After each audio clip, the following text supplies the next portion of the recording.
Hi guys! For today's video ay magde-decorate ako ng birthday kasi ngayon ang espesyal na araw ng aking anak at birthday niya today.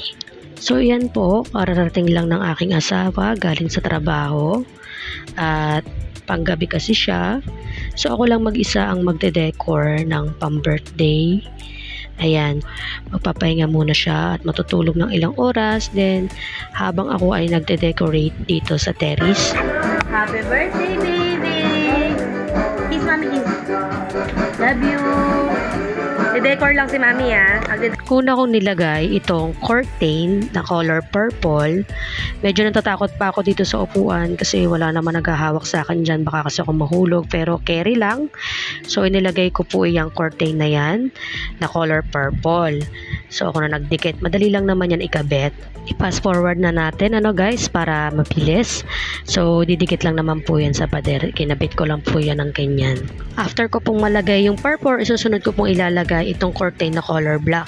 Sa dalawang gilid lang naman po yan ilalagay yung color black. Ayan, nailagay ko na yung curtain, yung black at purple. So, okay na po yan. Okay, ang motif nga pala ng birthday ng aking baby ay Wednesday Addams, kaya color black po siya. Black and purple ang kulay ng kanyang birthday. At uunahin natin ilagay itong birthday na board. Ayan, at nagpapatulong ako sa aking anak. Sabi ko hawakan niya muna yung dulo dahil ikakabit ko itong birthday board dito sa tabi ng curtain para mas mabilis akong matapos.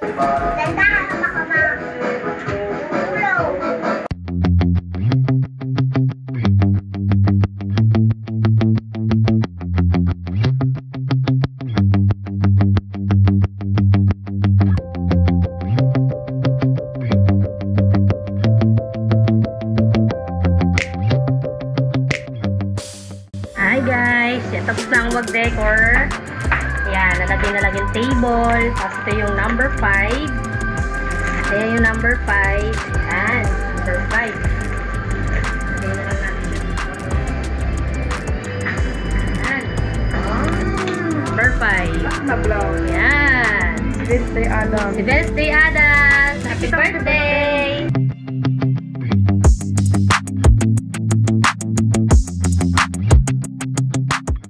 Hi guys! Matapos na maligo.